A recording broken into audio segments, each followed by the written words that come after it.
দিদি, হ্যাঁ বলো। দিদি জল হবে? হ্যাঁ হবে তো, 2 লিটারের বোতল আছে, কটা লাগবে তোমার? দিদি একটা জলের বোতলই দাও, কিন্তু একটু তাড়াতাড়ি দাও। রাস্তায় একটা ছেলে অজ্ঞান হয়ে পড়ে রয়েছে, ওর জন্যই নিয়ে যাব। খুব দরকার, একটা বাচ্চা অজ্ঞান হয়ে গেছে, তাহলে আমার জলের বোতলের দাম 200 টাকা। কি দিদি, তুমি এটা কি বলছো? 30 টাকা জলের বোতলের দাম, তুমি 200 টাকা কেন বলছো?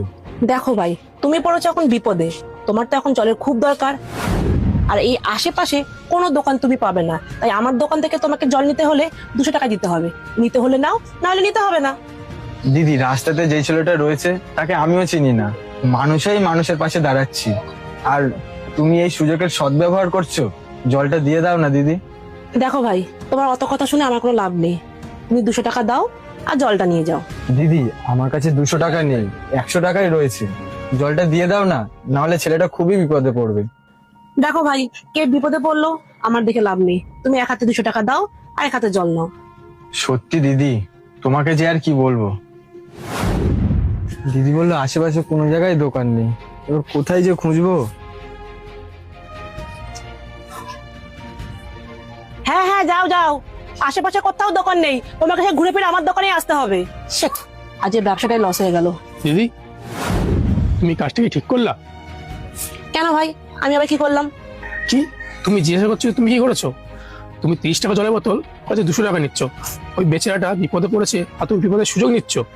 দেখ ভাই, তুই আর আমাকে না জ্ঞান দিতে আসিস না, আমি এখানে ব্যবসা করতে বসেছি, কোনো ধর্মশালা খুলে বসিনি যে এ বিপদে পড়েছে ও বিপদে পড়েছে সবাইকে আমি সাহায্য করে বেড়াবো।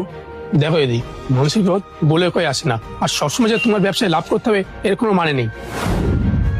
দিদি, তুমি তোর কাছে 100 টাকা জলটা বেচতেই পারতে, এতে তোমার লাভই হতো। দেখ ভাই, তুই না আমাকে আর ফ্রিতে ফ্রিতে জ্ঞান দিস না, আমি জানি কি করে ব্যবসা করতে হয়, আর আজকালকার সবাই এভাবে ব্যবসা করে। আর দেখো ভাই, আমার একটা ছেলে আছে, ছেলের ভবিষ্যৎ আছে, আমাকে ছেলের জন্য অনেক টাকা পয়সা জমাতে লাগবে, ছেলেকে তো মানুষও করতে হবে। ঠিক আছে দিদি, তোমাকে আর কি বলবো, তোমার যেটা ভালো মনে তুমি সেটাই করো। হ্যাঁ হ্যাঁ, আমি সবই বুঝি, আমাকে আর বোঝাতে হবে না। যাও তো এখান থেকে, আমার এখন দোকান বন্ধ করার সময় হয়ে গেছে।